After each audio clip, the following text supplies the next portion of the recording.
In 2010, Gap made one of the most spectacularly short-lived branding decisions in corporate history. A logo so disliked, so instantly roasted, and so universally rejected that it survived just 6 days, which coincidentally is also the average lifespan of most New Year's resolutions. But here's the twist. Gap wasn't bankrupt, irrelevant, or collapsing at the time. In fact, the brand was still making billions. This was not the desperate gasp of a dying company. This was a confident giant that accidentally walked straight into a branding buzzsaw and came out the other side wearing, metaphorically, skinny jeans 3 sizes too small. Today we're breaking down how a simple logo swap became a case study taught in business schools, brand strategy courses, and probably a few what not to do PowerPoints shared in marketing Slack channels.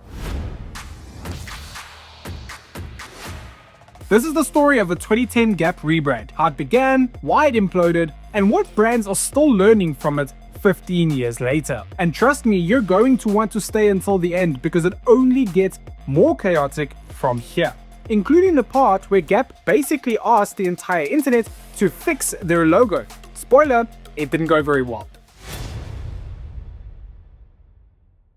To understand the disaster, we need to rewind a bit. Gap in 2010 wasn't exactly at the peak of its 90s dominance, but it wasn't struggling either. The brand still pulled in more than $14 billion in annual revenue, and while sales were slipping slightly, they weren't plummeting.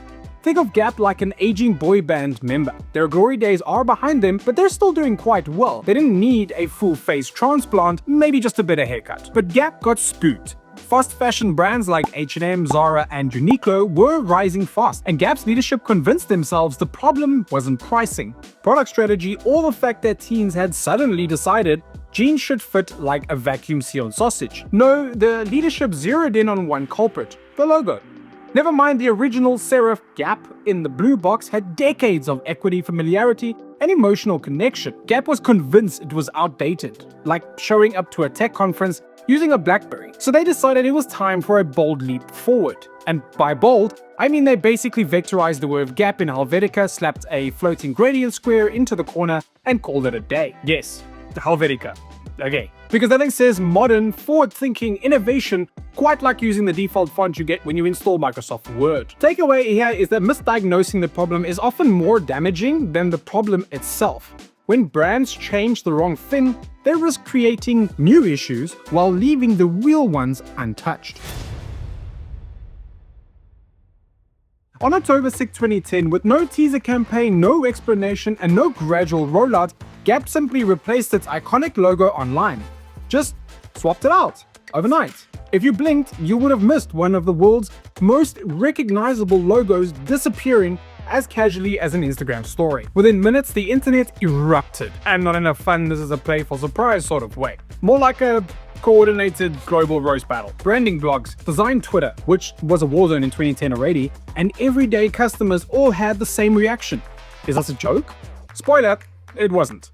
Although it did feel like a prank, someone forgot to finish. Design professionals compared it to a default PowerPoint slide, a Word doc header for a high school economics project, and my personal favorite, Microsoft clip art's attempt at fashion. Users created parody version. Someone even made a Gap logo generator website where you could write any word and get it transformed into the same gradient square and Helvetica eyesore in seconds. It went viral. People were making fake logos faster than Gap's PR team could refresh their inbox. By day 2, the backlash had hit full meme status. Gap went from fashion brand to internet punchline faster than you could say kerning. The takeaway is that major brand changes require clear communication and strategic rollout. Without context, audiences fill the silence with their own interpretation, and usually not the one that you want. Hold tight though, the backlash isn't over just yet. Coming up, the internet goes full-on roast mode, and we'll show you just how fast the brand can become a punchline. Let's talk data, because this wasn't just a few angry tweets, this was measurable brand carnage. Gap received over 2,000 negative comments in the first single day on Facebook alone. Social sentiment analysis from YouGov that week showed that the brand's perception score plummeted by nearly 40%. Brand Index recorded one of the fastest drops in consumer favorability for a US retailer on record at the time. By day 3, over 100,000 parody logos had been created using that meme generator. And fun fact, that's more logos than most designers create in their entire careers.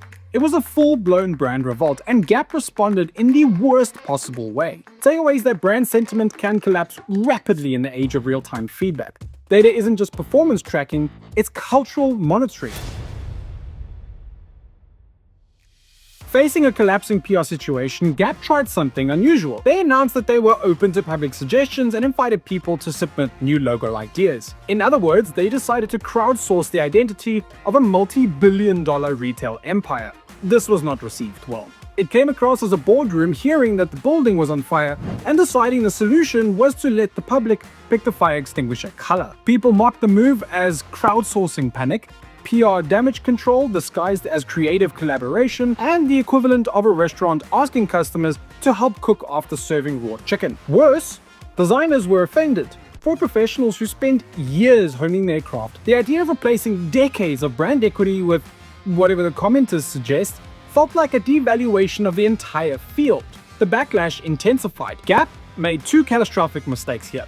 Number one is launching a new identity with zero explanation, and number two is then immediately admitting they weren't confident in the decision. It was amateur hour brand management. The takeaway is that collaboration only works when it's intentional. A brand should never crowdsource its identity as damage control. It communicates uncertainty and erodes trust. But stay tuned, because this is where Gap's attempt to crowdsource the solution makes things even more, let's say, memorable. It's like asking the internet to babysit your brand identity. By October 12th, just 6 days after the unveiling, Gap officially reverted to the old logo. The announcement felt like a corporate walk of shame. They blamed their intention to be modern and forward-thinking, and stated that they did not realize the degree of emotional attachment that consumers had to the original design. In short, we didn't think you'd get this angry about it. The speed of the reversal became the story, not the redesign itself. 6 days. That's less time than a package takes to arrive when a site says 2 to 3 business days. Most people keep a houseplant alive. The average lifespan of a seasonal TikTok trend, the Gap rebrand became a global case study overnight. And it still is. The takeaway is that when a brand reverses a major decision too quickly, it signals weak strategic foundations. Audiences want clarity and conviction, not panic-driven backtracking. Most people focus on the logo's aesthetics, but the real failure here wasn't design, it was strategy. First, Gap misdiagnosed the problem because their challenge wasn't brand recognition, it was competition, pricing, and the fact that young consumers were moving toward fast fashion cycles that Gap couldn't replicate. A logo can't fix structural issues. That's like redecorating a house when the plumbing is flooding. Second, they underestimated brand equity. Gap's blue box wasn't just a logo, it was a cultural anchor. You don't throw away decades of recognition unless the business is undergoing a total identity pivot. And Gap wasn't pivoting. This was just change for the sake of change. Third, they ignored modern rollout principles. Brands today spend months, sometimes even a year, educating audiences, teasing changes, explaining rationale, and guiding the transition. Gap did none of that. They acted like a logo swap was the surprise gift that everyone would enjoy. Spoiler, they didn't.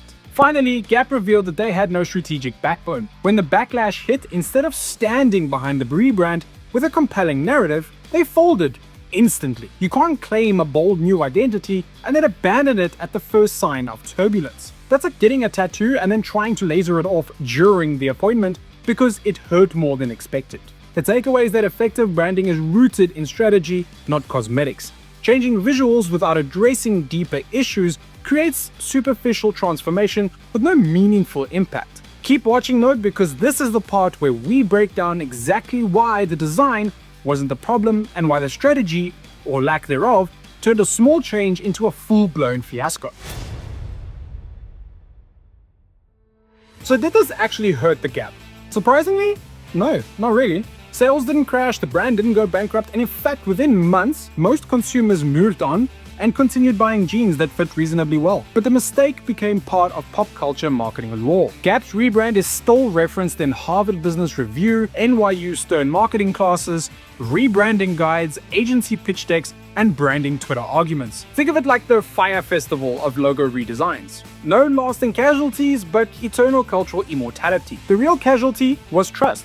Consumers became skeptical of Gap's direction, and internally the fiasco caused leadership reshuffles and a long-term hesitancy to toward bold brand decisions. Gap became an example of how not to handle change. And while other brands like Tropicana, Kraft, or even the BBC at times have experienced rough redesign rollouts, none have matched the meme-fueled velocity of Gap's 6-day implosion. Not every mistake destroys a business, but some damages your reputation for years. Brand perception is a long game, and every high-profile misstep becomes part of your story. So what can brands learn from the Gap crisis, besides don't use gradient squares? First, respect your legacy. If your brand holds nostalgic or cultural value, you don't nuke that equity without a compelling reason. Evolution works, but revolution is risky. Second, explain your decisions. Audiences are smarter, more vocal, and more emotionally connected to your brand than ever. Dropping a major change without context invites suspicion, not excitement. And third, don't crowdsource your identity in a panic. Collaboration is powerful when intentional, but when used as an apology, it comes across as we've got no idea what we're doing. Fourth is to be confident. If you've done your research, tested your strategy, and built a solid rationale, commit to it. The public may resist at first, that's normal. But if your brand retreats instantly, you send a message that you weren't sure either. And finally, understand that a logo is rarely the solution to deeper strategic issues. Branding is the expression of a business strategy, not a band-aid for it. The takeaway is that modern branding is a conversation, not a broadcast. Change must be intentional, contextualized, and grounded in real consumer insight, or the audience will take the narrative into their own hands. And don't click away just yet. At the end, we'll pull it all together and reveal the key lessons that every brand should learn before attempting its own 6-day adventure. The 2010 Gap rebrand has earned a permanent spot in marketing legend.